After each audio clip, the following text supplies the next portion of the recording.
بسم اللہ الرحمن الرحیم۔ جی میرے واجب الاحترام بزرگوں، بھائی اور دوستوں، درس قرآن کا آج ہم سبق شروع کریں گے جو ہم نے پچھلے دن پڑھا 30ویں پارے سورہ نابہ کی آیت نمبر 1 سے 8 تک، جس میں اللہ رب العزت اپنی قدرت کی نشانیاں بیان فرماتے ہیں۔ تو وَخَلَقْنَاكُمْ أَزْوَاجًا تک ہم نے پڑھا تھا کہ ہم نے پیدا کیا تمہیں جوڑا جوڑا، مرد بھی پیدا کیے، عورتیں بھی پیدا کی۔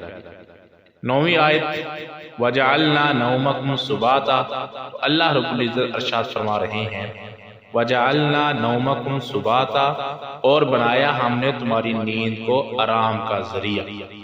تو نیند بھی اللہ رب العزت کی نعمت ہے۔ نیند نہ آئے تو صحت خراب ہو جاتی ہے، نیند سے بدن اعتدال پر آ جاتا ہے اور صحت برقرار رہتی ہے۔ تو اللہ رب العزت شاہ فرما رہے ہیں وَجَعَلْنَا نَوْمَكُمْ سُبَاتًا، تو یہ نیند کس نے بنائی؟ پھر اللہ رب العزت نے آگے والی آیت میں ارشاد فرمایا وَجَعَلْنَا اللَّيْلَ لِبَاسًا، اور بنایا ہم نے رات کو لباس۔ مایا وَجَعَلْنَا النَّهَارَ مَعَاشًا، اور بنایا ہم نے رات کو ذریعہ معاش، روزی کمانے کا ذریعہ بنایا ہے۔ تو زمین ہم نے بنائی، پہاڑ ہم نے بنائے، تمہیں ہم نے پیدا کیا، رات ہم نے بنائی، نیند ہم نے بنائی، دن ہم نے بنایا۔ اور سنو، اللہ رب العزت شاہ فرما رہے ہیں وَبَنَيْنَا فَوْقَكُمْ سَبْعًا شِدَادًا، اور بنائے ہم نے تمہارے اوپر 7 آسمان مضبوط۔ جب سے آسمان بنائے گئے ہیں آج تک ان میں کسی قسم کی کوئی خرابی پیدا نہیں ہوئی۔ ہزارہ سال گزر گئے، دراڑ تک نہیں آئی، پھر نہ نیچے کوئی دیوار ہے نہ ستون ہے، اللہ رب العزت کے حکم سے کھڑے ہیں۔ وَجَعَلْنَا سِرَاجًا وَهَّاجًا، اور بنایا ہم نے چراغ روشن۔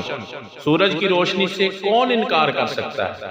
وَأَنزَلْنَا مِنَ الْمُعْصِرَاتِ مَاءً ثَجَّاجًا، اور نازل کیا ہم نے نچوڑنے والے بادلوں سے پانی، زور سے بہنے والا۔ جو قطروں کو نچوڑتے ہیں ان سے زور کی بارش ہم نے برسائی۔ بادل کس نے بنائے؟ ان میں بارش کس نے پیدا کی؟ بادلوں کو پانی سے کس نے بھرا؟ اور بارش کیوں برسائی؟ لِنُخْرِجَ بِهِ حَبًّا وَنَبَاتًا، تاکہ ہم نکال لیں اس کے ذریعے دانے اور سبزہ۔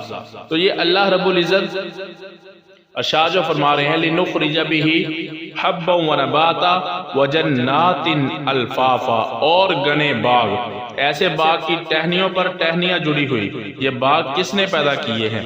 یہ اللہ رب العزت اپنی قدرت کی چند نشانیاں بیان فرمائی ہیں کہ کیا تم ان کا انکار کر سکتے؟ وہ قادر مطلق ہے، جس نے یہ سب کام کیے وہ تمہارے سامنے ہے، اور تم مانتے ہو اس کے لیے قیامت کا قائم کرنا کوئی مشکل کام نہیں۔ وہ پروردگار ہے جو دانوں کو مٹی میں ملا کر اگا دیتا ہے، کیسے خوبصورت پودے کھڑے کر دیتا ہے۔ تو وہی اللہ تمہیں ریزہ ریزہ کر کے مٹی میں ملانے کے بعد دوبارہ کھڑا کرے گا۔ اب اس سے ہم پیچھے چلے جائیں، جو ہم پڑھ رہے تھے کہ کافر قیامت کا انکار کر رہے تھے۔ کافر کہہ رہے تھے، مشرک کہہ رہے تھے کہ جب انسان مٹی میں مل جائے گا، ریزہ ریزہ ہو جائے گا، تو یہ پھر اللہ کیسے اسے دوبارہ زندہ کرے گا، کیسے اسے تخلیق کرے گا؟ تو اللہ رب العزت نے اپنی نشانیاں بیان فرمائی کہ وہ تو قادر ہے۔ ان اللہ علی کل شیء قدیر، ہر چیز پر قادر ہے، اسے سب کچھ کرنے کے لیے کچھ بھی نہیں کرنا پڑتا۔ تو اللہ رب العزت نے یہ ساری دلیلیں دے کر سمجھانا چاہا کہ وہی تمہیں ریزہ ریزہ کر کے مٹی میں ملانے کے بعد دوبارہ کھڑا کرے گا۔ انشاءاللہ العزیز اگلے سبق میں ہم اس سے آگے پڑھیں گے۔